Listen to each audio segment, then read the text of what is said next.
Daryl, before we started, we actually had a chat about the history of minibars, which I thought it was interesting. Would you like to tell everybody a little bit about the background behind minibars, and I suppose, yeah.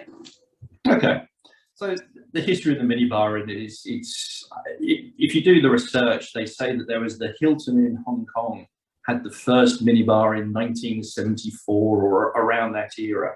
I'm not sure how accurate the information is, but that's what tends to be the industry comment. Okay. And at the time, it was deemed to be a wonderful thing that you could put all this product in the minibar, and when the guests stayed, they could help themselves, and all of a sudden you have this additional revenue stream. So there are two elements. There's the revenue stream for the food and beverages, and there is the guest satisfaction. Now, the guest satisfaction always normally comes down to an impulse buy. You don't normally check into a hotel specifically to go and buy something from the minibar. You check into that hotel to have a good time, to go out with friends, family, workmates, etc. Yep. And what tends to happen in my experience, which is probably a bad reference point, but you get back to the hotel late at night and you're lying there and you think, well, just before I go to sleep, I wouldn't mind a bar of chocolate, or I wouldn't mind a cold drink, or I wouldn't mind another shot. And that's really where, when you've got a minibar there that's visible and stocked, that you're going to get your impulse buy. Yep.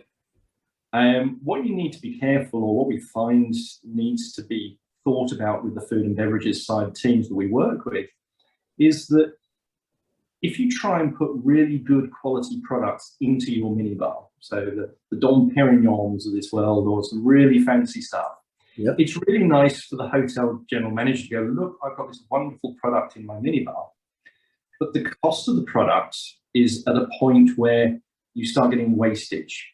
Now, wastage, I mean, either the guest consumes it, checks out, and at which point in time you can't recover it, or wastage in as much as a staff member comes into the room whilst they're cleaning or otherwise, between guests or during a guest stay, and actually steals the product. Now, a lot of research has been done, and they're saying that probably 75 to 80% of minibar thefts within a hotel are staff orientated. Wow. Other than guest orientated. And we're all in the service industry, and I know that when I check out of a hotel and the receptionist says, have you had anything from the minibar? There's that little tweak in the back of your brain that says, oh, what if I just said no? What could they do about it? Yep. So all of a sudden the hotel industry, or the food and beverages managers, realized that putting a quality product into their minibar was costing them a lot of money. So they then have two choices. They put the price up to cover the cost of the wastage. Yep. Or they downgrade the quality of the product in the minibar. Right. Okay. And you're caught between a rock and a hard place. Put Yep. the price up, the guests don't consume as much, and when you write it off, you're writing off more.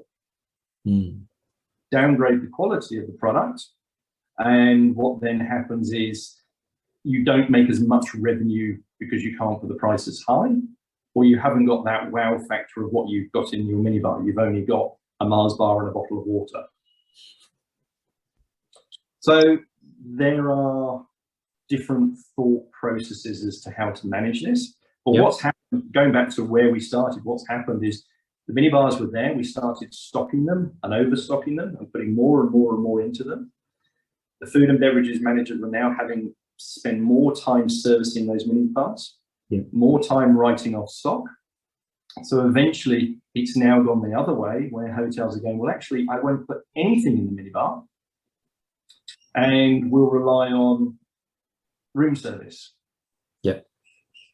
Yeah, we'll rely on, if a guest wants something, we'll advertise it's available, but they'll have to pull down or use an app or some other device to request that product.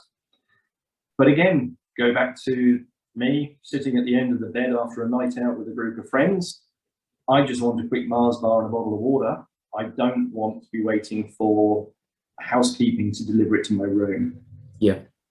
So again, that whole food and beverages turnover starts dropping off the bottom.